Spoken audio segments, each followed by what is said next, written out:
क्या हो अगर दुनिया के सबसे संवेदनशील ऑयल रूट होर्मुज स्ट्रेट पर संकट गहराए, लेकिन तेल की सप्लाई फिर भी ना रुके?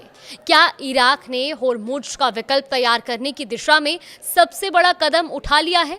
और क्या अमेरिका के साथ हुई नई डील वैश्विक ऊर्जा सप्लाई की तस्वीर बदल सकती है?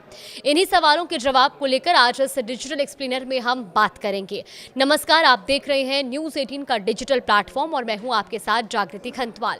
तो अमेरिका और ईरान के बीच बढ़ते तनाव और होर्मुज स्ट्रेट से जहाजों की आवाजाही को लेकर बनी अनिश्चितता के बीच इराक ने एक अहम डील की है। इसे होर्मुज पर निर्भरता कम करने की दिशा में एक बड़ा कदम माना जा रहा है।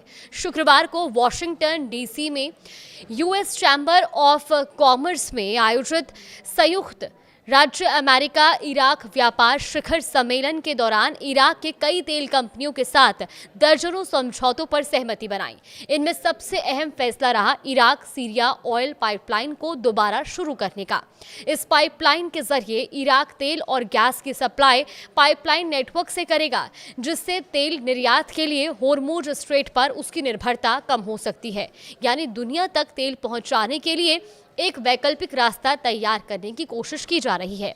अल जजीरा की रिपोर्ट के मुताबिक इस समझौते के जरिए बगदाद का लक्ष्य होर्मुज पर निर्भरता से बाहर निकलना है। अब समझते हैं कि ये पाइपलाइन आखिर है क्या। देखिए, इराक दुनिया के सबसे बड़े तेल निर्यातकों में शामिल रहा है, लेकिन साल 2003 में अमेरिका के हमले के बाद इराक और सीरिया के बीच मौजूद ये पाइपलाइन बंद हो गई थी, जिससे इस मार्ग से होने वाला तेल निर्यात प्रभावित हुआ। अब सालों बाद इस पाइपलाइन को फिर से शुरू करने की सहमति बन गई है। ये पाइपलाइन इराक से किरकुक क्षेत्र को सीरिया के भूमध्य सागर बंदरगाह बनियास से जोड़ती है और इसके चालू होने के बाद इराकी तेल सीधे भूमध्य सागर और वहां से आगे अंतर्राष्ट्रीय निर्यात बाजारों तक पहुंच सकेगा। समझौते के तहत इस पुनर्निर्माण परियोजना का काम अमेरिकी ऊर्जा कंपनी शेवरॉन करेगी। एएफपी के मुताबिक समझौतों पर हस्ताक्षर के बाद अमेरिकी विदेश विभाग ने इस परियोजना का स्वागत करते हुए इसे प्राथमिकता वाली अवसंरचना परियोजना बताया है।